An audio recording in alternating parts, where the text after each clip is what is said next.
Very good evening, all.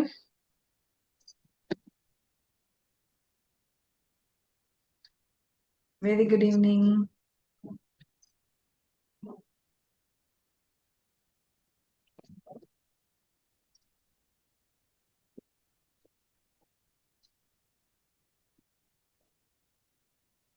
For 2 minutes, wait pannalam, then we'll start the session, okay?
Okay, shall we go on? So, போன கிளாஸ்ல நம்ம சில விஷயங்கள் பார்த்தோம் இல்லையா? So, இந்த கிளாஸ்ல இன்னும் சில விஷயங்கள் பார்க்கலாம்.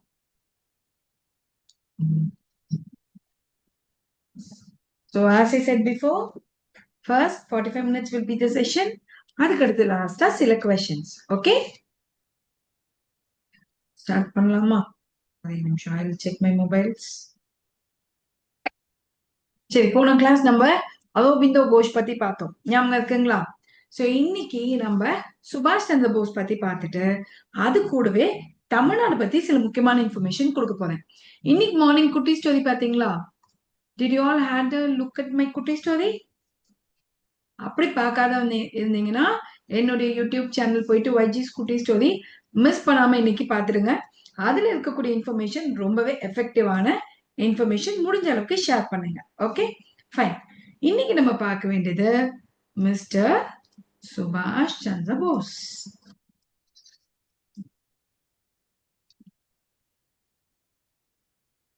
ஒரே நிமிஷம், நீங்கெல்லாம் எனக்கு முன்னாடி பேசிட்டு இருக்கீங்கன்னு நினைக்கிறேன். உங்களெல்லாம் ஃபர்ஸ்ட் நான் மியூட் பண்ணிடுறேன். Okay, fine. So as usual, 28 Jan 1897ல பிறந்தவர். இவருக்கு 3 குருக்கள் இருக்காங்களாம். ஒருத்தர் ஸ்பிரிச்சுவல் குருன்னு சொல்லுவாங்க. Spiritual guru is none other than Vivekananda. சரியா? அண்ட் நம்பர் 3, இவரோட ரெவல்யூஷனரி மென்டார். ஆக்சுவலி இன்னைக்கு நம்மளோட போஸ்டர்ல டேட் தப்பா இருக்கு. ரெவல்யூஷனரி மென்டார் இது யாருன்னு கேட்டீங்கன்னா ராஷ் பிஹாரி போஸ். சரியா? அண்ட் இவர் என்னுடைய பொலிட்டிக்கல் மென்டார். இதோட பொலிட்டிக்கல் மென்டார் யாருன்னு கேட்டீங்க அப்படின்னா மிஸ்டர் சிஆர் தாஸ். இது போன கிளாஸ்ல நான் சொல்லி கொடுத்த ஞாபகம் இருக்கா? மிஸ்டர் சிஆர் தாஸ் எந்த கேஸ்ல யாருக்காக வாதாடினான்னு ஞாபகம் இருக்கா? எங்க சொல்லுங்க பார்க்கலாம். போன கிளாஸ்ல நீங்க கவனிச்சது ஞாபகம் இருக்கான்னு செக் பண்ணுவோம். Very good. Alipore conspiracy case. Very nice, super. Alipore case, very good. CR Das. CR Das பாத்தீங்கன்னா இவரோட பொலிட்டிக்கல் குருவே இவர் தான். இவர் சொன்னதை அடிப்படையா வச்சுதான் கால்கட்டாவுக்கு இவர் மேயரா தேர்ந்தெடுக்கப்பட்டிருப்பார். Okay, so he became Calcutta mayor because of C.R. Das in 1924ல. அண்ட் இதுல இருந்துதான் அரசியல்ல முன்னேறி வந்திருப்பார். சரிங்களா? அந்த அளவுக்கு இந்த 3 பேருமே இவருக்கு ரொம்ப முக்கியமான கேரக்டர்ஸ். சரி, அது இருக்கட்டும். சி.ஆர். தாஸ் பத்தி இன்னொன்னு தெரிஞ்சுக்கிறதுக்கு முன்னாடி, சுபாஷ் சந்திர போஸ் நல்லா எழுதுவார். அது தெரியுமா உங்களுக்கு? He was actually a sub editor. He was a sub editor of a magazine. அவர் எந்த மேகசினோட சப் எடிட்டர்னு பாத்தீங்கன்னா ஃபார்வர்ட். இன்ஃபேக்ட் நிறைய பேர் தப்பு பண்ணிடுவாங்க. இந்த ஃபார்வர்ட் மேகசின் சுபாஷ் சந்திர போஸ் கிடையாது. இந்த ஃபார்வர்ட் மேகசின் யார் ஸ்டார்ட் பண்ணிருப்பாங்க அப்படின்னு பாத்தீங்கன்னா, it was started by mister C R. Das. C R. Das start பண்ண மேகசின் தான் ஃபார்வர்ட். இதுல இவர் சப் எடிட்டரா ஒர்க் பண்ணிருப்பார். புரிஞ்சுதா? இதை ஞாபகம் வச்சுக்கோங்க. சரி, இதெல்லாம் இருக்கட்டும். அது மட்டும் இல்ல, நம்ம இது வரைக்கும் பார்த்த அரோபிந்தோ கோஷா இருக்கட்டும், சுபாஷ் சந்திர போஸா இருக்கட்டும், இவங்க 2 பேருக்கிடையே ஒரு ஒத்துமை இருக்கு. அது என்ன? இவங்க 2 பேருக்கிடையே ஒரு சிமிலாரிட்டி இருக்கு. What it is? Do you know something? 2 பேருமே ICS எக்ஸாம் எழுதியிருப்பாங்க. 2 பேருமே ICS officers. Are you clear what is an ICS? 2 பேருமே ஆல்மோஸ்ட் ஐசிஎஸ் ஆபீசர்ஸ். இந்த எக்ஸாம் எழுதி பாஸ் பண்ணி இதை ரிசைன் பண்ணிட்டு அரசியலுக்குள்ள வந்தவங்க. அதை ஞாபகம் வச்சுக்கோங்க. யார் யாருன்னா அரோபிந்தோ அண்ட் சுபாஷ். சரியா? சோ இது எல்லாமே இவங்களுக்கு இடையே உள்ள காமனாலிட்டி. சோ நம்ம படிக்கும் போது இதெல்லாம் நம்ம மெமரைஸ் பண்ணிக்க முடியாது. இந்த மாதிரி ரேண்டமா நம்ம படிக்கும் போது சில விஷயங்களை ஞாபகம் வச்சுக்கிட்டா அது நமக்கு லைஃப் லாங் ஞாபகம் இருக்கும். Okay, fine. இப்போ அடுத்து நம்ம தெரிஞ்சுக்க வேண்டிய விஷயம், இதை ஸ்கிரீன்ஷாட் எடுத்துக்க விருப்பப்படுறவங்க ஸ்கிரீன்ஷாட் எடுத்துக்கலாம். நியூ லேர்னர்ஸ் யாராவது இருந்தீங்கன்னா இதை டெக்ஸ்ட் பண்ணி கேட்டும் வாங்கிக்கலாம். மேக்சிமம் கிளாஸ்ல காப்பி பண்ணிடுங்க. இப்போ நம்ம அடுத்த முக்கியமான கான்செப்டுக்கு போகலாம். சரி, நம்பர் 1, 1923 இந்த வருஷம் என்ன ஆச்சுன்னா, he became the president of All India youth Congress. அனைத்திந்திய காங்கிரசினுடைய ஓகே யூத் காங்கிரசினுடைய பிரசிடென்டா இவரை தேர்ந்தெடுத்திருப்பாங்க. அது மட்டும் இல்லாம he was the secretary of Bengal state Congress. பெங்காலினுடைய ஸ்டேட் காங்கிரசினுடைய செயலாளர், செக்ரட்டரி. நம்பர் 2. அது மட்டும் இல்லாம 1928ல இவர் என்ன பண்ணிருப்பாருன்னா, அலாங் வித் ஜவஹர்லால் நேரு. நிறைய பேர் என்ன நினைச்சிட்டு இருப்பாங்கன்னா, நேருஜியும் சுபாஷ் சந்திர போஸும் எதிரிகள்னு நினைச்சிட்டு இருப்பாங்க. ஆக்சுவலி ஸ்பீக்கிங் கிடையாது. இவங்க 2 பேருமே ஒன்னா சேர்ந்து நிறைய விஷயங்கள் செஞ்சிருப்பாங்க. ஜவஹர்லால் நேரு கூட சேர்ந்து ஃப்ரீ இந்தியா லீக் அப்படின்னு ஒண்ணு கிரியேட் பண்ணிருப்பாங்க. தமிழ்ல சுதந்திர இந்தியா லீக் அப்படின்ற ஒரு இயக்கத்தை ஆரம்பிச்சிருப்பாங்க. எங்க ஆரம்பிச்சிருப்பாங்கன்னா, யூரோப்ல ஆரம்பிச்சிருப்பாங்க. Free India league at Europe. எப்பன்னு பாத்துக்கோங்க, 1928. சரியா? 3வது 1938. இதுல என்ன முக்கியமான விஷயம் அப்படின்னு கேட்டீங்கன்னா, அப்படியே காங்கிரஸ்ல வளர்ந்த இவர் ஹரிப்பூர் செஷனினுடைய பிரசிடென்டா இவரை தேர்ந்தெடுக்கிறாங்க. ஹரிப்பூர் ஐஎன்சி செஷனோட பிரசிடென்ட் நம்மளோட சுபாஷ் சந்திர போஸ். அதுக்கடுத்து 1939ல திரிபுராலையும் செஷன் நடக்குது, ஐஎன்சி செஷன். இதுல இவர் எதிர்த்து போட்டிட்டவர் யாருன்னா நம்மளோட பட்டாபி சீதா ராமையா. இவரோட பேரை முன்மொழிந்தவர், நாமினேட் பண்ணது யாருன்னா நம்மளோட காந்திஜி. காந்திஜி தான் இவர் பேரை சொல்லியிருப்பார்.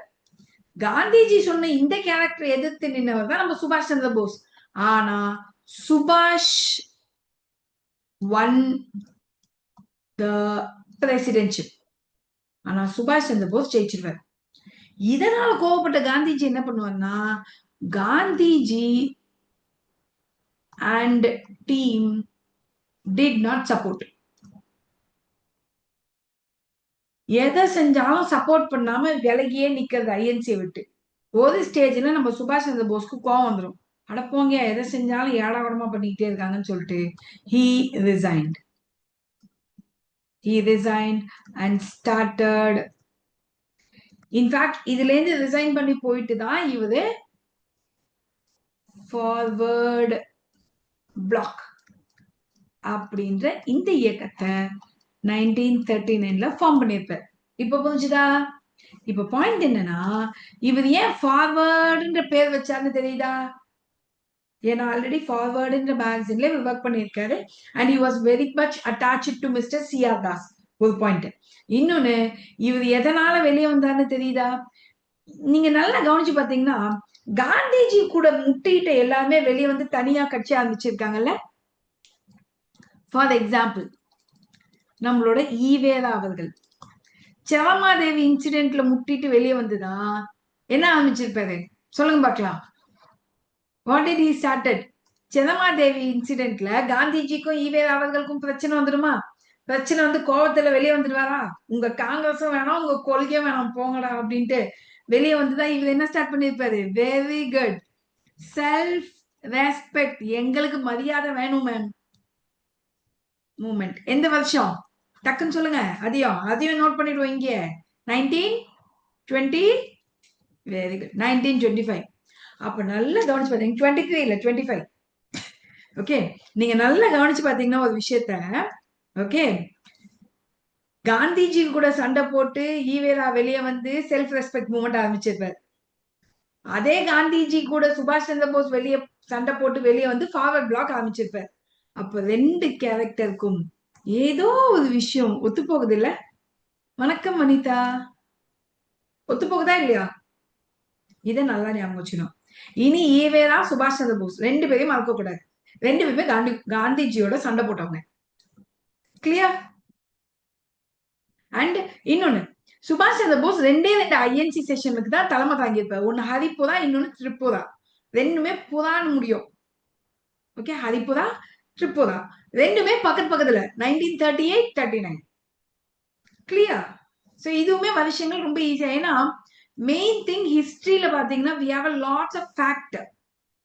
இன்னைக்கு கூட ஒரு ஸ்டூடெண்ட் டெக்ஸ்ட் பண்ணாங்க எனக்கு, மேம் ஃபேக்டா இருக்கு மேம், படிக்கவே ரொம்ப கஷ்டமா இருக்கு மேம், மெமரைஸ் பண்ணிக்கவே முடியல மேம். எஸ், கஷ்டம்தான். ஆனா நம்ம அங்கங்க ட்ரிக்கியா ஞாபகம் வச்சுக்கலாம். ஃபார் எக்ஸாம்பிள், ஈவேரா கூட சண்டை போட்டு 10 வருஷம் கம்முன்னு இருந்த காந்திஜி 10 வருஷம் கழிச்சு சுபாஷ் சந்திர போஸோட சண்டை போட்டு இருக்க. ஆமாவா இல்லையா? எஸ். அப்போ ஒவ்வொரு 10 வருஷத்துக்கு ஒரு வாட்டி இவர் யாக்கிட்டியாவது வம்பிழுத்து இருக்காரு. அப்படி ஞாபகம் வச்சுக்கணும்.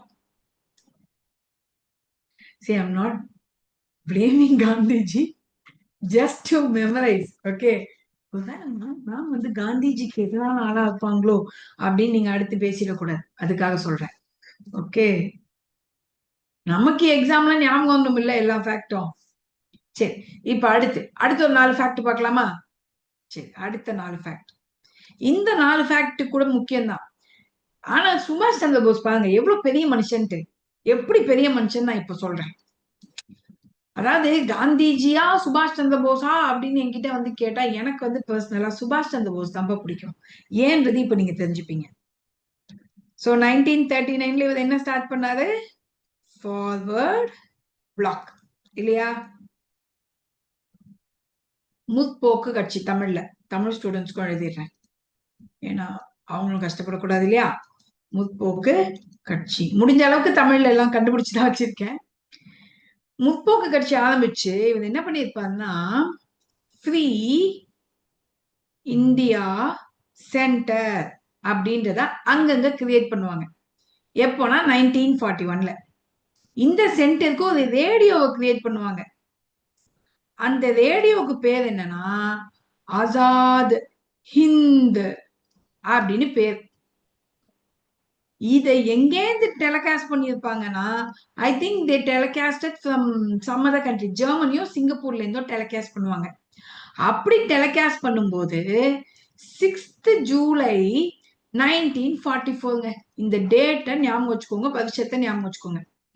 எல்லா வருஷமும் எல்லா நாளும் டெலிகாஸ்ட் பண்ணுவாங்க. ஆனா இந்த டேட் அன்னைக்கு இவர் என்ன பண்ணிருப்பாருன்னா, he called Gandhiji as father of nation. Mahatma Gandhiji father of nation சொன்னது யாருன்னு இப்ப தெரியுதா? எஸ், சொல்லுங்க. இவர் அந்த கட்சியை விட்டே பிரச்சனை பண்ணி வெளியே துரத்தியவர் காந்திஜி. ஆனா அவரை ஃபாதர் ஆஃப் நேஷன்ற ஐடென்டிட்டியை கொடுத்தது யார் நமக்கு? நம்மளோட சுபாஷ் சந்திர போஸ். இப்ப சொல்லுங்க, சுபாஷ் சந்திர போஸ பிடிக்குமா காந்திஜியை பிடிக்குமான்னு கேட்டா நான் யாரை சூஸ் பண்ணுவேன்? எஸ். Next one. போஸ்ஜியை தான் பிடிக்கும். நெக்ஸ்ட் அடுத்தது ஹாங்காங் 1942. இங்க என்ன பண்ணிருப்பாருன்னா இந்தியன் இண்டிபெண்டன்ஸ் லீக்னு ஒண்ணு ஸ்டார்ட் ஆகும். சரிங்களா? எங்களுக்கு யுகாமா அங்கதான் பிடிக்குமா? தெரியுதுங்க. வந்துட்டு என்ன கிண்டல் பண்ண ஆரம்பிச்சிட்டீங்கன்னு தெரியுது. Headed by Rash Behari Ghosh. இவங்க என்ன பண்ணிருப்பாங்கன்னா இந்தியன் இண்டிபெண்டன்ஸ் லீக். ஓகே, அது வந்து முன்னாடி நம்ம பார்த்தது free India league, India league. Okay, இது வேற. இது இந்தியன் இண்டிபெண்டன்ஸ் லீக்னு ஒண்ணு ஹாங்காங்ல ஆரம்பிப்பாங்க. இத ஆரம்பிச்சு இது ஒரு conference actually. Okay, from this conference நிறைய பேருக்கு இதை பத்தி கிளியராவே தெரியாது. அதனாலதான் நான் உங்களுக்கு பொறுமையா சொல்றேன். ஹாங்காங்ல ஒரு கான்ஃபரன்ஸ் நடத்துறாங்க. அந்த கான்ஃபரன்ஸுக்கு பேரு இந்தியா இண்டிபெண்டன்ஸ் லீக்ன்ட்டு. இதுக்கு தலைமை தாங்குறவர் Rash Behari Ghosh. From this conference, இந்த கான்ஃபரன்ஸ்ல ஒரு முடிவு எடுக்கிறாங்க. என்ன முடிவு? இந்தியன் நேஷனல் ஆர்மி அப்படின்னு ஒண்ணு நம்ம ஃபார்ம் பண்ணணும்பா அப்படின்னு முடிவா பண்ணி ஃபார்ம் பண்ணிட்டாங்க. எங்கன்னா அட் சிங்கப்பூர். இதுக்கு யார் கேப்டன் அப்படின்னு கேட்டீங்கன்னா, ஓகே,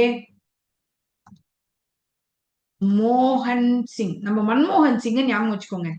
ஆள் பார்க்க ரொம்ப சாஃப்டா இருந்தாலும் அவர் தான் கேப்டனா வச்சிருக்காங்க. சோ மோகன் Singh is the captain of the Indian National Army created in Singapore. இது எந்த கான்ஃபரன்ஸ்ல முடிவு பண்றாங்கன்னா இந்தியன் இண்டிபெண்டன்ஸ் லீக்ன்ற கான்ஃபரன்ஸ். அந்த கான்ஃபரன்ஸ் ஹாங்காங்ல நடக்குது. ஹாங்காங்ல கான்ஃபரன்ஸ், சிங்கப்பூர்ல ஆர்மி. கிளியர்? விடுதலைக்காக நான் ஒரு இயக்கத்தை ஆரம்பிக்கிறேன், அதுக்கு ராணுவ படைய சிங்கப்பூர்ல கிரியேட் பண்றேன், மொத்தத்துல 2 பக்கமும் சேர்ந்து அடிக்கிறோம், அப்படி plan. Clear with it? Next, இப்போ 1942ல இது இந்த 1942 இந்த ஈவெண்ட்டும் முக்கியம். ஏன் நான் சொல்றேன், ஆசாத் ஹிந்த் ஃபவுஜ். ஆசாத் ஹிந்த்ன்றது ரேடியோ பேரு, ஆசாத் ஹிந்த் ஃபவுஜ்ன்றது இந்தியன் லீக்னு சொல்லுவாங்க. ஃபவுஜ்னா லீக். சரியா? இது யார வச்சு ஆரம்பிச்சிருப்பாங்க தெரியுங்களா? Indian prisoners in Germany. ஜெர்மனில இருக்கக்கூடிய இந்தியன் பிரிசனர்ஸ் எல்லாத்தையும் ஒண்ணு சேர்த்து இவர் ஆரம்பிச்சிருப்பார். ஆரம்பிச்சு இந்தியாவுக்கு விடுதலைக்காக எல்லாரையும் பாடுபட சொல்லி அங்க ஃபார்ம் பண்ணிருப்பாங்க. இப்ப இந்த டேட்டா புரிஞ்சுதா? இனி இது மறந்து போகாதே நமக்கு. So Indian National army Singapore, அதுக்கான கான்ஃபரன்ஸ் ஹாங்காங் 1942. அதே டைம் ஆசாத் ஹிந்த் ஃபவுஜ்ன்ற ஒரு லீகும் ஃபார்ம் ஆகுது. ஓகே, ஜெர்மனில. ஸ்கிரீன்ஷாட் எடுத்துக்கவங்க எடுத்துக்கலாம். I am moving. நெக்ஸ்ட், இப்போ அடுத்தது சில ஸ்டூடெண்ட்ஸ்க்கு வந்து என்னுடைய இந்த டயக்ராமேட்டிக் பிக்சரைசேஷன் கொஞ்சம் கடினமா இருக்கலாம். ஆனா நல்லா ஞாபகம் வச்சுக்கோங்க மை டியர்ஸ், நம்ம என்னதான் பக்கம் பக்கமா நோட்ஸ் எழுதினாலும் அது எல்லாத்தையும் விட என்னுடைய இந்த ரைட்டிங் உங்களுக்கு ரொம்ப கம்ஃபர்டபுளாகவும் ஒரு ஹார்ட் சோல்ஃபுல்லா இருக்கும் படிக்கும்போது. என்னதான் நீங்க பிடிஎஃபா வச்சு படிச்சாலும் இது உங்களுக்கு ஒரு நல்ல அப்ரோச் கொடுக்கும். ஓகே,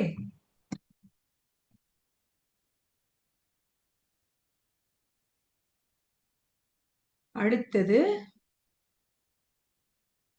இவர் என்ன பண்ணிருப்பாருன்னா, from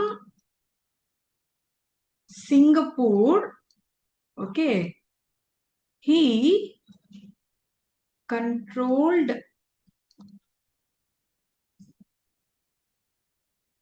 sorry, he controlled Singapore from Germany. மாத்தி சொல்றேன். He actually controlled Singapore from Germany.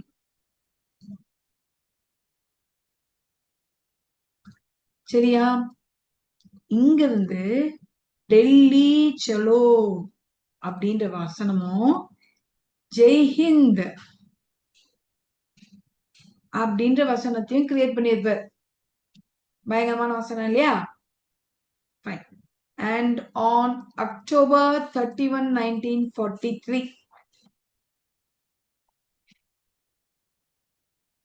Singapore இங்க நீ என்னமன் விடுதலை கொடுக்கறது, நாங்க இங்க ஒரு கவர்மெண்ட் ஃபார்ம் பண்றோம் பார் அப்படின்னு provincial government of free India அப்படின்னு ஒண்ணு கிரியேட் பண்ணிருப்பார். Azad Hind provincial government of free India. சரியா? அண்ட் இங்கதான் இதுக்கப்புறம் தான் நேதாஜி என்ன பண்ணுவார்னா கால்ட்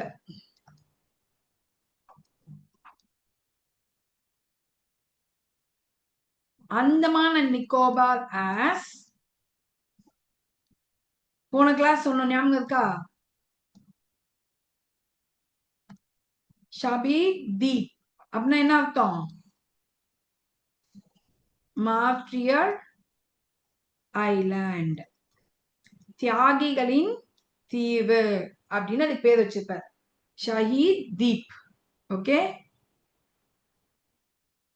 ஷஹீத் தீப் மார்டியர் ஐலாண்ட். எதுக்கு? அந்தமான நிக்கோபாருக்கு இவர் பேர் வச்சிருப்பார். ஓகே, கடைசியா இவரு ஆகஸ்ட் 18, 1945 அட் தாய்பி, ஓகே, தைவான், இவரு இறந்து போயிடுவார். He died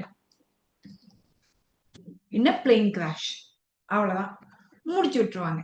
ஓகே, பட் என்ன விஷயம்னா இவர் இறந்ததுக்கு அப்புறம் இவங்களோட டீம் இருக்கும் இல்லையா, இவங்க டீம் ரெட் ஃபோர்ட்ல இருக்கக்கூடிய ஒரு பர்டிகுலர் பிளேஸ்ல ஐஎன்சி ட்ரையல் நடக்கும். INA trial. இந்த ஐஎன்ஏ ட்ரையலுக்கு இவங்களுக்காக வந்து வாதாடியவர் யாருன்னா ஜவஹர்லால் நேருஜி. ஓகே, லால் கீலா அப்படின்ற இடத்துல, அதையும் நோட் பண்ணி வச்சுப்போம். ஏன்னா நம்ம டிஎன்பிஎஸ்சி நம்ப முடியாது எப்படி கேள்வி கேட்பான்ட்டு. Okay, Lal sorry Qila, KILA, Lal Qila அப்படின்றது என்னன்னா ஐஎன்ஏவோட இந்தியன் நேஷனல் ஆர்மியோட ட்ரையல் நடந்துச்சு அட் ரெட் ஃபோர்ட். ரெட் ஃபோர்ட்ல லால் கைலா அப்படின்ற இடத்துல ட்ரையல் நடக்குது. இதுல ஜவஹர்லால் நேரு டிஃபெண்டட், இவர் தான் வாதாடினார் for the INA people. Okay, and போன கிளாஸ்ல நான் சொன்னேன் ஐஎன்ஏவினுடைய விமன் ரெஜிமெண்ட தலைவியா இருந்தவங்க லக்ஷ்மி சங்கர். ஓகே, இதையும் ஞாபகம் வச்சுக்கோங்க. இப்ப நம்ம சுபாஷ் சந்திர போஸ் பத்தி ஓரளவுக்கு முக்கியமான இன்ஃபர்மேஷன்ஸ் எல்லாமே புரிஞ்சுதா? ஒரு ஃபாஸ்டா ஒரு ரீகேப், ஒரு ஹாஃப் அன் ஹவர்ல within a fraction of 20 minutes டக்கு டக்கு டக்குன்னு பார்த்தோம். புரிஞ்சுதா இல்லையா?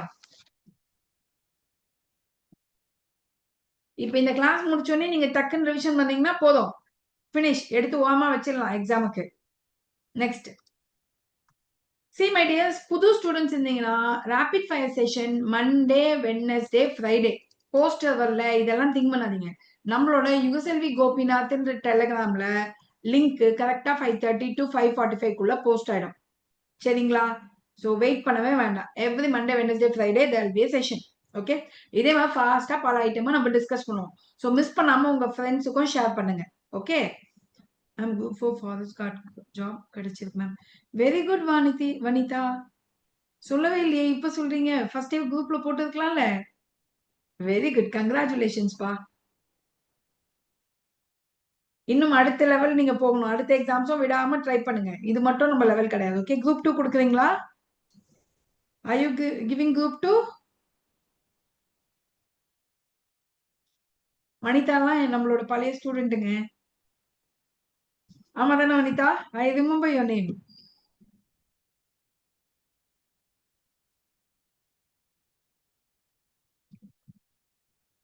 See, நமக்கு எந்த சக்சஸ்ன்றது முக்கியம் இல்ல. ஃபர்ஸ்ட் ஒரு சக்சஸ் நம்ம டேஸ்ட் பண்ணிடுறோம் இல்லையா? அதை டேஸ்ட் பண்ற வரைக்கும் நம்ம கஷ்டம். ஒன்ஸ் ஒரு சக்சஸை டேஸ்ட் பண்றோம்னா அது வந்து நமக்கு ஒரு டிரைவிங் ஃபேக்டரா மாறிடும். அது அடுத்தடுத்த சக்சஸ்க்கு நம்மள புஷ் பண்ண ஆரம்பிச்சிடும். அடுத்து கண்டிப்பா குரூப் 2 அவங்க கிளியர் பண்ணுவாங்க. ராஜாமணி வனிதா. ஓகே.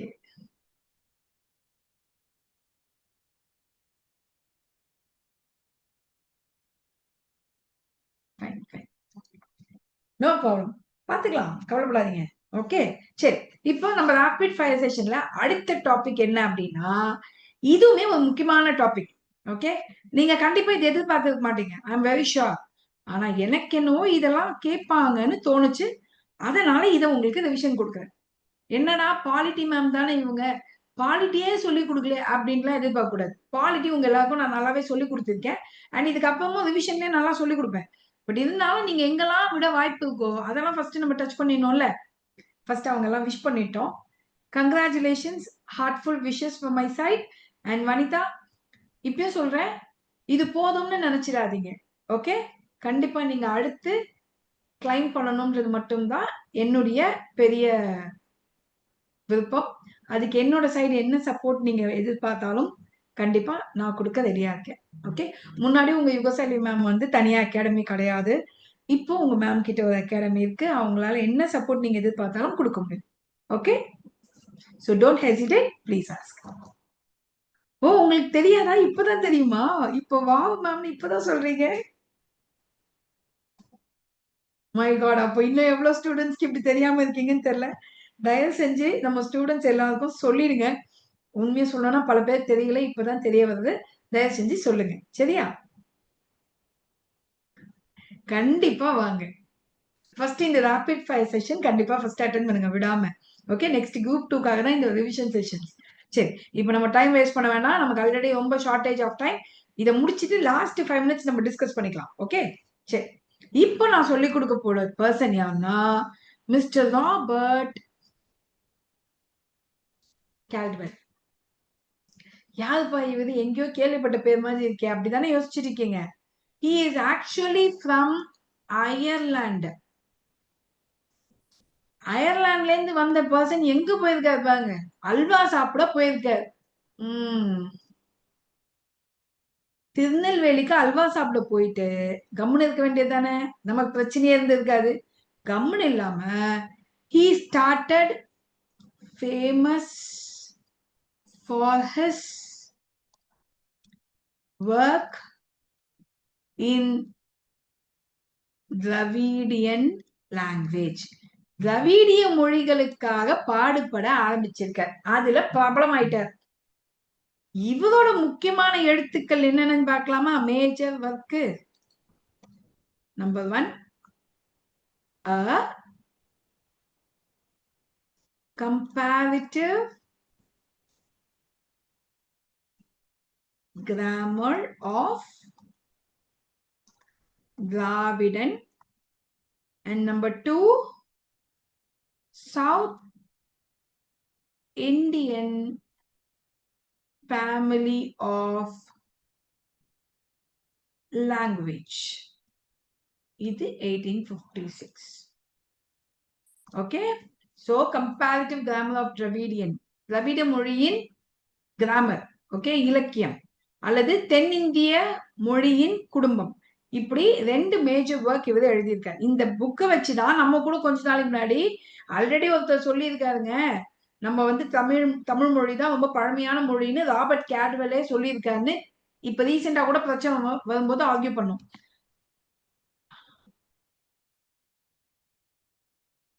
ஓ, இவர் தானா அதுன்னு கேக்குறீங்களா? ஓகே. இவரை ஆக்சுவலி நம்ம எப்படி சொல்லுவோம்னா ரொம்ப செல்லமா நம்ம இவரை ஃபாதர் ஆஃப் திராவிடியன் லிங்குஸ்டிக்ஸ் அப்படின்னு சொல்லுவோம். திராவிட மொழியின் தந்தை, திராவிட மொழியின் தந்தை அப்படின்னு சொல்றது யாருன்னா ராபர்ட் கால்ட்வெல் தான். சரியா? இதுல என்ன ஒரு முக்கியமான விஷயம்னா, இந்த எப்பவுமே நான் படிக்கும் போது கூட இந்த கேல்ட் வெல்லுக்கும் இன்னொரு வெல்லுக்கும் கன்ஃபியூஸ் ஆயிடும். அது யார் மேம் இன்னொரு வெல்லுன்னு நீங்க நினைக்கலாம். Okay, let me tell you. Dot well கேள்விப்பட்டிருக்கீங்களா? இந்த டாட் வெல் புதுசா இருக்காதே. கேள்விப்பட்ட மாதிரியே இல்லையே அப்படின்னு சிலருக்கு தோணும். யாராவது இருக்கீங்களா? No ma'am. ஆனா இவருமே உண்மையாவே ரொம்ப முக்கியமான கேரக்டருங்க, டாட்வெல். He had a great effort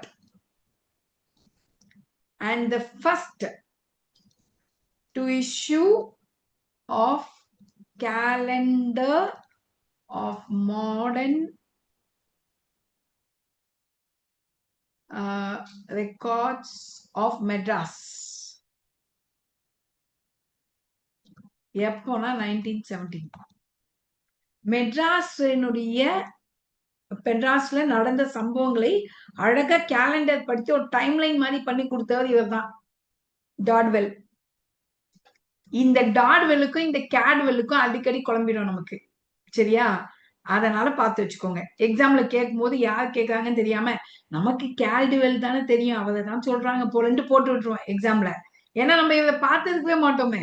கடைசியில பார்த்தா டாட்வெல் ஆன்சரா இருக்கும். ஸோ ஜாக்கிரதை. இது வந்து archaeology, I mean not archaeological, archives. நம்ம ரெக்கார்ட்ஸ் எல்லாம் மெயின்டைன் பண்றோம் இல்லையா, அந்த ஆர்ச்சிவ்ஸ் எல்லாத்தையும் மெயின்டைன் பண்ண, அந்த ரெக்கார்ட்ஸ் எல்லாம் பாதுகாத்து நமக்கு ஒரு டைம்லைன் கிரியேட் பண்ணி கொடுத்த ஒரு பர்சனாலிட்டி. ஓகே, எனக்கு தெரிஞ்சு இருக்க ராபிட் ஃபயர் செஷனுக்கு வந்து 1 hour பத்த மாட்டேனுது எனக்கு தெரிஞ்சு. பட் உங்களோட கண்டினியூஸ் சப்போர்ட் இருந்துச்சுன்னா I think we can extend it for more than 1 hour. அப்படி இல்லைன்னா டெய்லி போட ஆரம்பிக்கலாம்னு நான் நினைச்சிட்டு இருக்கேன். But it depends upon you.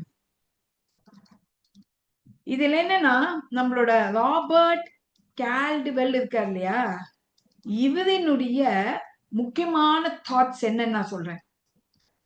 Dravidian versus Aryan linguistic culture. திராவிட மொழியா ஆரிய மொழியா அப்படின்ற வித்தியாசத்தை கண்டுபிடிச்சு சொன்னவர் இவர் தான். அது மட்டும் இல்லாம he laid the foundation for, அதாவது இவரோட இந்த வித்தியாசம் தான் it laid the foundation for Dravidian movement.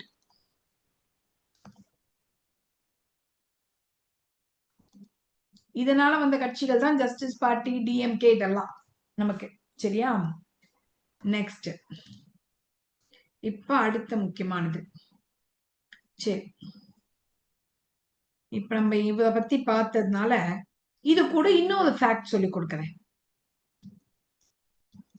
National museum in Delhi,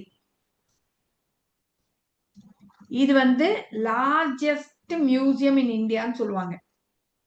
largest museum in India. இந்த மியூசியம் எப்ப வந்துச்சுன்னா 1949ல. இதுக்கு அடிக்கல் நாட்டினவர் யாரும் என் போர்ட்ல எழுதிட்டு இருக்கீங்க போல இருக்கே. laid the, எல்லாரும் நோட் புக்ல காப்பி பண்ணுங்க, என்னோட போர்ட்லயே நீங்களாம் காப்பி பண்றீங்கன்னு நினைச்சிட்டு இருக்கேன். laid the foundation and inaugurated by C. Rajagopalachari. So நம்ம ராஜகோபாலாச்சாரி இருக்காரு இல்லையா, இவர் தான் இதுக்கு அடிக்கல் போட்டு இருக்காரு. எதுக்கு? நேஷனல் மியூசியம் இன் டெல்லிக்கு. நோ ப்ராப்ளம் பா, நோ ப்ராப்ளம், சும்மா சொன்னேன். Okay fine. இப்ப இது புரிஞ்சுதா? நமக்கு நேஷனல் மியூசியம் ஆஃப் டெல்லி தான் பெருசு இந்தியால. இதுக்கு அடிக்கல் போட்டவர் நம்ம சி. ராஜகோபாலாச்சாரி. ஓகே சரி, நேஷனல் லெவல் தெரிஞ்சு என்னமா மியூஸ், நம்ம ஸ்டேட் லெவல் தானே மேம் கேட்டுட்டு இருக்காங்க. ஆனால் அதையும் ஏன் விட்டுருவானே, அதையும் பார்த்துருவோமா? கவர்மெண்ட் மியூசியம்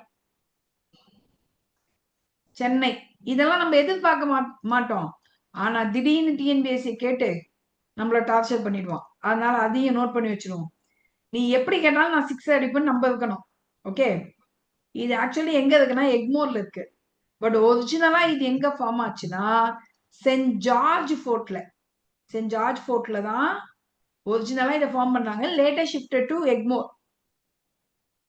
இது வந்து இட் இஸ் த செகண்ட் ஓல்டஸ்ட்னு சொல்லுவாங்க இன் இந்தியா. ஃபர்ஸ்ட் எதுனா Kolkata. Kolkata is the first. Second oldest is Madras, அதாவது நம்ம மியூசியம், சென்னை மியூசியம். ஓகே, இப்ப மூணுத்துக்கும் சேர்த்து ஒரு டைம் லைன் போட்டுருவோமா? 1, 2 and 3. கொல்கட்டா, சென்னை, ஓகே,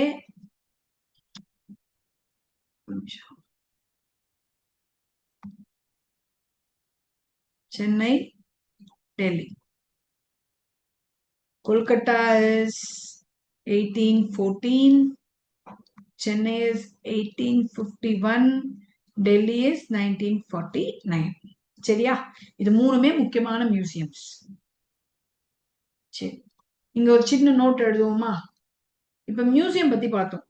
மியூசியம்ல நமக்கு தெரிஞ்சு பொதுவா எடுத்து வைக்கக்கூடிய பொருட்கள் என்னென்ன? சிற்பங்கள், சிலைகள். இதுல நம்ம இந்தியால ரொம்ப முக்கியமானது என்னன்னா காயின்ஸ், இல்லையா? அப்ப அந்த காயின்ஸ் பத்தி சின்ன விஷயங்கள் தெரிஞ்சுக்கலாமா? ஃபர்ஸ்ட் காயினேஜ், ஓகே, நமக்கு ஃபர்ஸ்ட் காயின்ஸ் மின்ட் ஆனது 1862ல. எட்வர்ட் வி, நம்ம குவீன் விக்டோரியாக்கு அடுத்து வந்தவங்க. ஆஃப்டர் குவீன் விக்டோரியா, இவங்களுக்கு அடுத்து வந்தவர் எட்வர்ட் வி. சரியா? இவர் தான் he issued coin, okay, with his model. இவர் படம் போட்டு இஷ்யூ பண்ணவர் இவர் தான். ஆர்பிஐ வந்து ஃபர்ஸ்ட் கரன்சி மின்ட் பண்ணது, ஓகே, கரன்சி இஷ்யூ பண்ணது 5 ரூபீஸ் நோட். நல்லா ஞாபகம் வச்சுக்கோங்க. இது எப்பன்னு பாத்தீங்கன்னா 1938. எந்த மந்த்னு ஞாபகம், ஐ திங்க் அப்ராக்சிமேட்லி ஜான் நினைக்கிறேன். நமக்கு ஆர்பிஐ வந்தது 1935ல. ஆனா அவங்க ஃபர்ஸ்ட் 5 ரூபீஸ் நோட் கரன்சி கொடுத்தது 1938ல. சரியா? அண்ட் இதுல என்ன பிக்சர் போட்டிருந்தா ஃபர்ஸ்ட் இப்ப காந்திஜி போட்டோ இருக்கு இல்லையா, அப்ப வந்து கிங் ஜார்ஜ் 6 இவர் போட்டோ தான் இருக்கும். King George 6. Is my hand writing legible to you? உங்களால என் ஹேண்ட் ரைட்டிங் புரிஞ்சுக்க முடியுதா? எஸ், பழகிடுச்சு மேம் அப்படின்றீங்களா? Okay, then okay. Last slide கேட்டவங்க ஸ்கிரீன்ஷாட் எடுத்துக்கோங்க. இல்ல, எனக்கு திடீர்னு நான் பாட்டுக்கு எழுதிட்டு போயிட்டே இருக்கேன். உங்களுக்கு எல்லாம் என் ஹேண்ட் ரைட்டிங் புரிஞ்சுதா இல்லையா நான் கேட்கவும் இல்லை, அதுக்காக கேட்டேன். I have a very poor hand writing, but புரியுத அளவுக்கு எழுதி இருக்கேன்னு தான் நம்புறேன். ஓகே, செய்தியும் காப்பி பண்ணிக்கோங்க.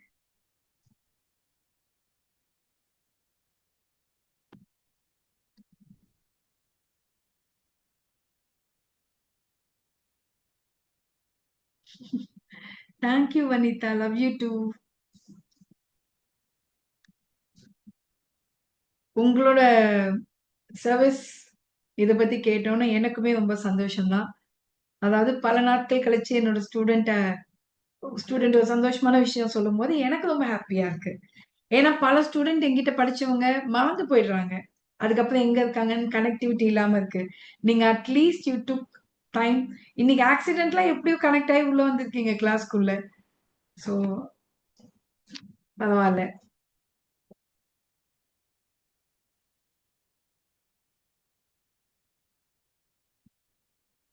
சரி, இன்னைக்கு இப்ப அடுத்து நம்ம பார்க்க வேண்டிய விஷயம் என்ன தெரியுமா? ஃபோர்ட். எங்கெங்க எந்தெந்த ஃபோர்ட்ட கட்டுறோம், யார் கட்டினா, இதான் நம்ம அடுத்து பார்க்க வேண்டிய விஷயம். டியூட்டி இப்பதான் முடிஞ்சு. சரி சரி, ஃபைன். Don't worry Vanitha. இப்ப நம்ம கிளாஸஸ் எல்லாமே ரெக்கார்டிங் அவைலபிலிட்டி உண்டு. ஸோ ஒர்க்கிங் பீப்புளுக்கும் ஏத்த மாதிரி தான் ஃபீஸிபிளான class methods, okay, live and recording. சரி, இப்ப ஃபர்ஸ்ட் நம்ம வந்து இங்கிலீஷ். இங்கிலீஷ் கட்டினா கோட்டையெல்லாம் பார்த்தலாம், okay. So 1644 saint George fort. You know something? Saint George fort கூடவே ஜார்ஜ் ஃபோர்ட்டை ஒட்டி ஒரு வால் கட்டியிருப்பாங்க. அது கேள்விப்பட்டிருக்கீங்களா? கோட்டையை காப்பாத்தணும்ட்டு ஒரு ஏரியாவுக்கு கருப்பு பெயிண்ட் அடிச்சு ஒரு செவர் கட்டியிருப்பாங்க. கேள்விப்பட்டிருக்கீங்களா இல்லையா? படிச்சிருக்கீங்களா இல்லையா? அது டோன்ட் நோ. அதுக்கு பேர் பிளாக் டவுன். ஜார்ஜ் டவுன் வால் அப்படின்னு பேரு. இந்த கோட்டைக்காக இந்த ஏரியாவே ஃபுல்லா வளைச்சு வச்சிருப்பாங்க. அதுக்கு பேர் என்ன? ஜார்ஜ் டவுன் வால் அல்லது பிளாக் டவுன் சொல்லுவாங்க. ஓகே. 1690 அடுத்தது. இது வந்து சென்ட் டேவிட். இப்ப நம்ம பார்க்கறது எல்லாமே இங்கிலீஷ். சென்ட் டேவிட் இது வந்து கூடலூர். கூடலூருக்கு வந்து அந்த காலத்துல இன்னொரு நேம் இருந்துச்சு, தேவனப்பட்டினம். டோன்ட் வரி, உங்களுக்கு தேவையான எல்லா ஃபேக்டுமே இதுலயே நான் ஆட் பண்ணிருக்கேன். ஓகே. சி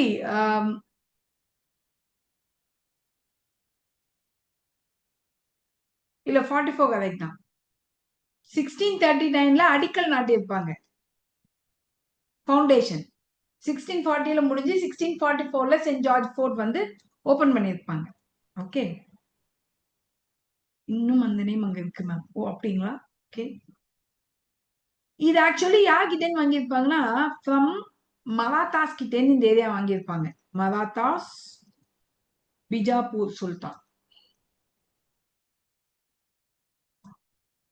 உங்களுக்கு என்னென்ன முடியுமோ ஓரளவுக்கு அங்கங்க எல்லாத்தையும் இன்டெகிரேட் பண்ணியிருக்கேன். ஓகே. அடுத்தது சென்ட் தாமஸ். இதுக்கு வருஷம் எனக்கு தெரியல. சென்ட் தாமஸ் கேரிசன் அப்படின்ற ஒரு கோட்டையாம். இது எதுக்காக கட்டியிருந்தாங்கன்னா இவங்களோட மிலிட்ரி அவுட் போஸ்டுக்காக. இப்படி இந்த 3 கோட்டையை தமிழ்நாட்டுல கட்டியிருக்காங்க. இது வந்து only in Tamil Nadu forts. Okay. ஏன்னா நமக்கு வந்து தமிழ்நாடு தான் மேஜர் ஃபோக்கஸ். அதனால தமிழ்நாடு மட்டும் தனியா பிரிச்சு ஒரு ரிவிஷனா கொடுக்கலான்ட்டு எடுத்துட்டு வந்தேன். அடுத்தது நம்ம பிரெஞ்சு பார்க்கலாம்.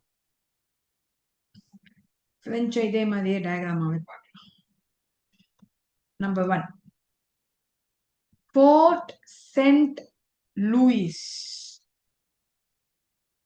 இது வந்து பாண்டியில இருக்கு. சரியா? 1701 பிரான்கோயிஸ் மார்டின் அப்படின்றத இதை ப்ரிப்பேர் பண்ணிருப்பார். நம்பர் 2 இது நீங்க கேள்விப்பட்டிருக்கவே மாட்டீங்க, அரியான் குப்பம் ஃபோர்ட். இது பாண்டிச்சேரி கிட்ட தான் இருக்கா, ஆனா இதுவுமே ஒரு ஃபோர்ட். தேர்ட் வந்து தமிழ்நாட்டுல பெருசா பிரெஞ்சோடது எதுவும் இல்லை. Okay. So nothing big about French. only these two are famous in Tamil Nadu and adjacent areas. இப்ப அதனால நம்ம என்ன பண்ணலாம்னா இங்கேயே வந்து டச்சு போட்டுலாம். டச்சை இங்கேயே முடிச்சு விட்டுருவோம். ஃபோர்ட் கிளாட்ரியா. இது எங்கன்னா புலிக்கட். புலிக்கட் தமிழ்நாடு ஆந்திர பிரதேஷ் பார்டர்ல இருக்கான். இது 1613ல. இது வந்து டச்சோட கேபிட்டலா மெயின்டைன் பண்ணிருக்காங்க, ஹெட் குவார்டரா, HQவா. சரியா? அடுத்தது இவங்களுக்கு என்னன்னா நாகப்பட்டினம் ஃபோர்ட். நாகப்பட்டினம் ஃபோர்ட் இது பாத்தீங்கன்னா 1658. ஓகே. அடுத்தது சட்ராஸ். இது எங்க மேம் இருக்கு சட்ராஸ் ஃபோர்ட்னு நீங்க நினைக்கலாம். சட்ராஸ்ன்றது ஆக்சுவலி ஒரு சின்ன வில்லேஜ், பாண்டிச்சேரிக்கும் கல்பாக்கத்துக்கும் நடுவுல இருக்கும் சட்ராஸ் ஃபோர்ட். இது வருஷம் தெரியல. இது ஆக்சுவலி அந்த காலத்துல it was a trade centre for textile. இது ஞாபகம் வச்சுக்கோங்க. சட்ராஸ் ஃபோர்ட்ன்றது ஒன்று இருந்தது, யாருக்குமே தெரியாது. சட்ராஸ்ன்றது ஒரு சின்ன கிராமம் அந்த காலத்துல. ஆனா அது வந்து ட்ரேட் சென்டர் ஃபார் டெக்ஸ்டைல். நம்ம ஈசிஆர் சைட்ல இருக்கு. ஓகே. அப்ப டச்சு 3, போர்ச்சுகீஸ் சாரி நம்மளோட French 2, British 3. Saint George fort, David, Thomas. Okay. GDT இது இங்கிலீஷ். இவங்க எப்படி லூயிஸ் அண்ட் அரியான் LA. இவங்க ஈஸி தான், நாகப்பட்டினம், ஃபோர்ட் கிளாடியா அண்ட் சட்ராஸ். ஓகே, ஒரு 2 3 வாட்டி எழுதிப்பாங்க. இதுல என்ன முக்கியமா நம்ம மிஸ் பண்ணுவோம்னு நான் சொல்றேன். இந்த வருஷங்கள் தான் பிரச்சனையே. நமக்கு பிரெஞ்சு லேட்டா வந்தவங்க, பிரெஞ்சு தான் இருக்கிறதுலே லாஸ்ட் வந்தவங்க. அதனால 1700 எல்லாம் வந்துச்சுனாலே நீங்க பிரெஞ்சுன்னு போட்டலாம். டச்சு மிடில்ல 16ல, ஓகே, 1613. நீங்க நல்லா ஞாபகம் வச்சுக்கோங்க. 13ஆம் நம்பர் வீடு ஞாபகம் வச்சுக்கோங்க. I think you all remember that movie இல்லையா? அப்ப இந்த 13 வந்தாலே டச்சு. டச்சு மூவி எல்லாமே நிறைய ஹாரர் மூவிஸா வச்சிருப்பான். அப்படி ஞாபகம் வச்சுக்கோங்க. ஓகே, அண்ட் தென் இதுக்கு எந்த ஷார்ட்கட்டும் கிடையாது. அப்படியே மெமரைஸ் தான் பண்ணியாகும், வேற வழி இல்லை. சரி, அடுத்தது. இப்ப நம்ம டச்சு பத்தி ஒரு சின்ன ஃபேக்ட்ஸ் நான் கொடுக்குறேன். ஏன் அந்த ஃபேக்ட் நமக்கு முக்கியன்றது அப்புறமா நான் சொல்றேன். பட் அந்த fact is important.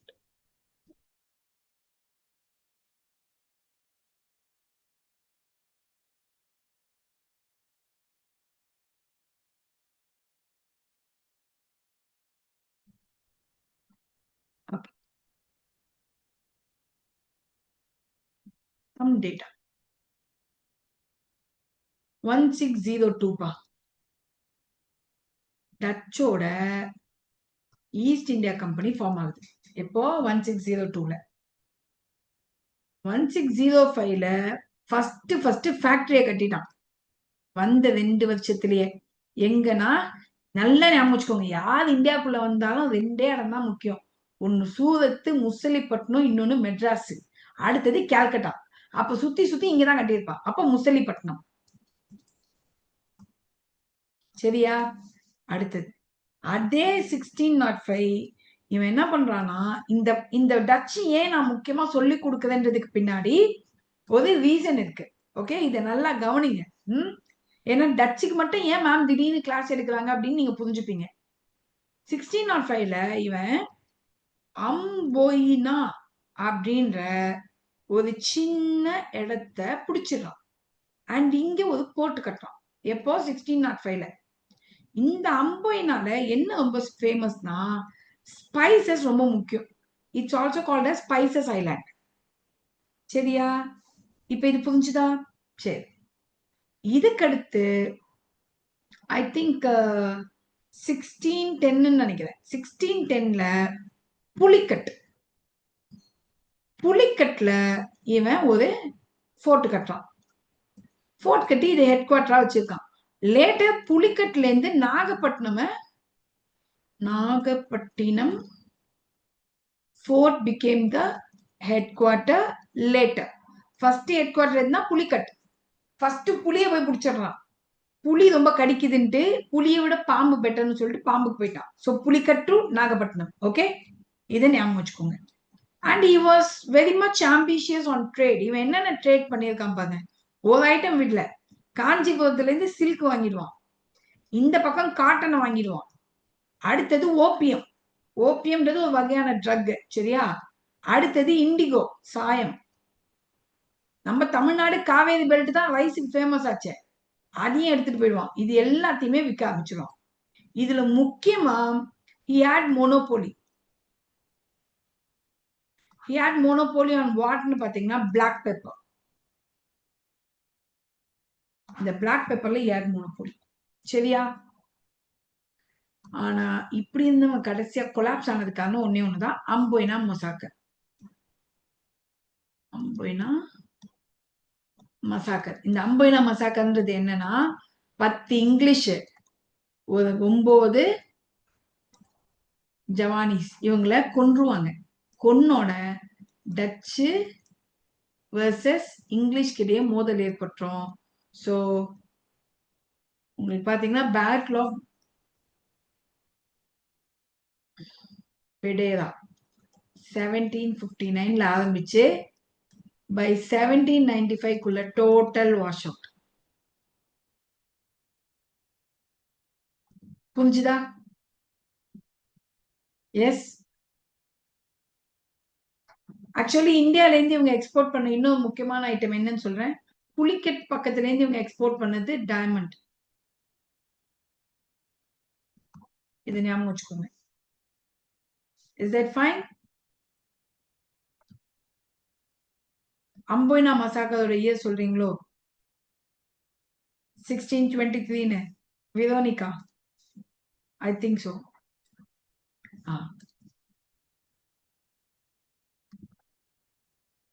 Thank you for reminding. நான் போடல.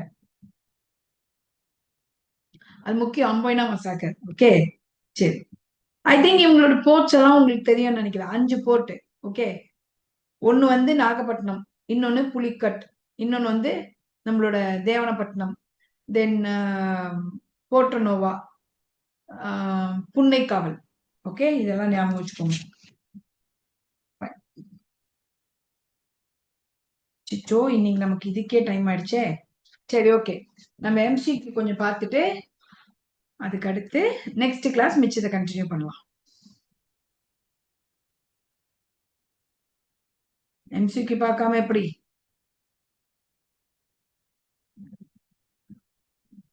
First one answer. First printing press in India was established in which year?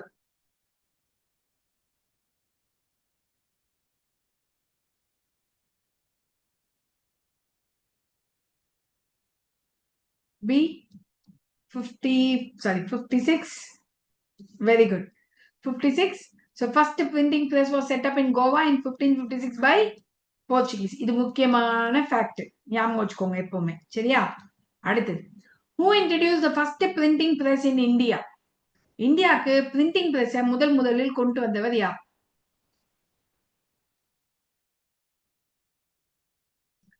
Portuguese Christian மிஷனரியா, இல்ல Tanisha, இங்கிலீஷா, டச்சா?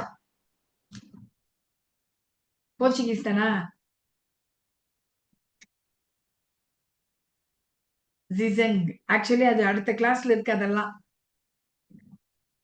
Portuguese under Jewish missionary introduced the first press in Goa. Okay, சரி, அடுத்தது. Who is known as the father of Indian printing? Indian பிரிண்டிங்கினுடைய தந்தை என அழைக்கப்படுபவர் யார்? இதுவே முக்கியமானது. ஏன்னா குட்டன்பர்க்னு ஒரு கேரக்டர் இருக்காரு, ஞாபகம் இருக்கா? அவரு father of printing press world white.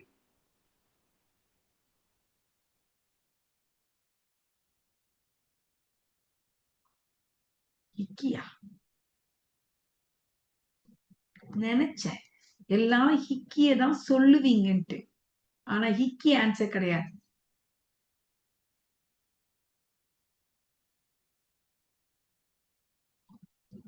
It is he. Actually உங்க ஹிக்கி எங்க வருவாருன்னு நான் சொல்றேன். உங்க ஹிக்கியும் நான் நோட் பண்ணிருக்கேன். ஏன்னா அது ஒரு பயங்கரமான கன்ஃபியூஷன் உண்டு. வெயிட். ஜேம்ஸ் ஹிக்கி இல்லையா அவரு? ஜேம்ஸ்.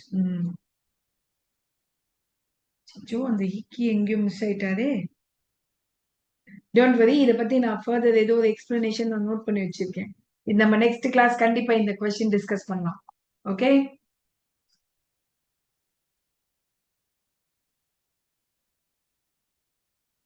இல்ல கண்டிப்பா அந்த ஜேம்ஸ் ஹிக்கி வேற ஃபேக்ட். அது என்ன வித்தியாசம்ன்றத நான் அடுத்த கிளாஸ் சொல்லி கொடுக்குறேன். உங்க ரிவிஷன் கிளாஸ்ல அதெல்லாம் நோட் பண்ணிருக்கேன். ஓகே, இப்போதைக்கு இவரை ஞாபகம் வச்சுக்கோங்க. First myth. The first newspaper printed in India.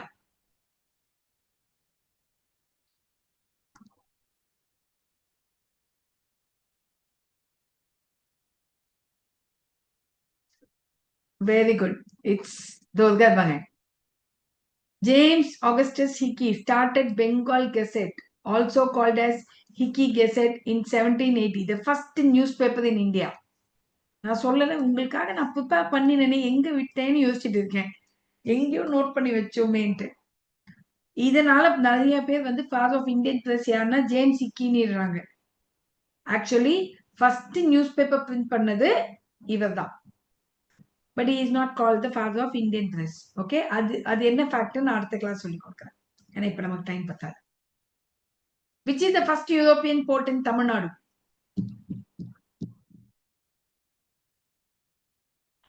Do you know which is Dansborg? நான் சொல்லி கொடுக்கல இன்னும். ஆமா, இதுவுமே அடுத்த கிளாஸ்ல தான் இருக்கு. டான்ஸ்போர்க்.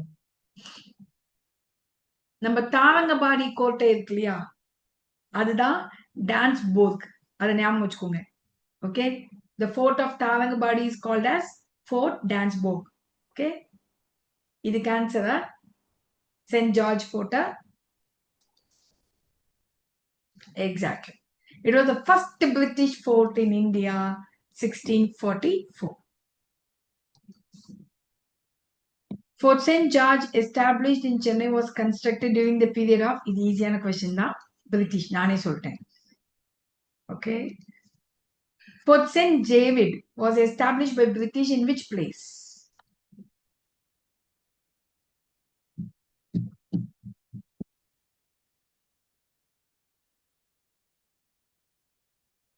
அதுக்கு இன்னொரு நேம் என்ன? கூடலூருக்கு. கூடலூரினுடைய இன்னொரு பெயர் என்ன?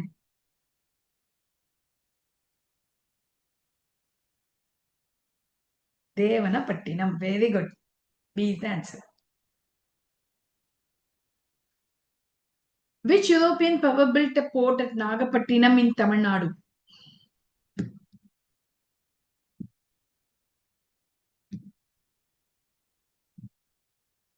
Dutch, Danish. It is Dutch. Okay, சரி. ஸோ இங்க உங்களுக்கு ஒரு அழகா சின்னதா ஒரு ரீகேப் கொடுத்துருக்கேன். இதை நீங்க நோட் பண்ணிக்கலாம். Portuguese no fort, mainly churches. Danish fort Dansborg, இதுதான் Tharangambadi. British Saint George fort David. Dutch Nagapattinam. French Saint Louis. இதெல்லாம் இவங்களோட ஃபேமஸ் ஆன ஃபோர்ட்ஸ். ஓகே, இது வந்து அடுத்த டாபிக் உங்களுக்கு. So my tears, I think உங்களுக்கு இந்த செஷன் பிடிச்சிருக்கும்னு நினைக்கிறேன். இது வரைக்கும் ஃபீட்பேக் போடாதவங்க என்னோட டெலிகிராம் சேனல்ல you can drop your feedback about the rapid fire session. And our next session will be on Wednesday. So எந்த இன்டிமேஷனுக்காகவும் வெயிட் பண்ண வேண்டாம். உங்க ஃப்ரெண்ட்ஸ்க்கும் சொல்லுங்க. It's a free session which is happening on Monday, Wednesday and Friday. In fact 1 hour பத்தல தான். I can understand. இன்னும் நிறைய விஷயங்கள் நான் பிளான் பண்ணிட்டு வந்தேன். பட் 1 hourல என்னால் சொல்லிக் கொடுக்க முடியல. இதனுடைய கண்டினியூட்டி நெக்ஸ்ட் கிளாஸ்ல இருக்கும். ஓகேங்களா? Fine. So any doubts? So இந்த பிபிடி அண்ட் நாட் பிபிடி, நம்மளோட இந்த ஒயிட் போர்டு இருக்கு இல்லைங்களா, நியூ லேர்னர்ஸ் இந்த ஒயிட் போர்டு வேணும் அப்படின்றவங்க மிஸ் பண்ணாம வாட்ஸ்அப் அல்லது டெலிகிராம்ல டெக்ஸ்ட் பண்ணுங்க. உங்களுக்கு இந்த ஒயிட் போர்டை நான் ஷேர் பண்றேன். Okay, any doubts? Fine. So shall we retire? Thank you. Have a great day. Bye.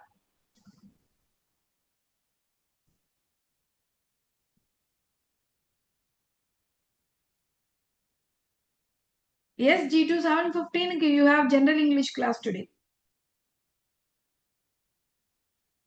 Okay? Regular students, உங்களுக்குலாம் கிளாஸ் இருக்கு 7:15க்கு. ஞாபகம் வச்சுக்கோங்க. ஓகே.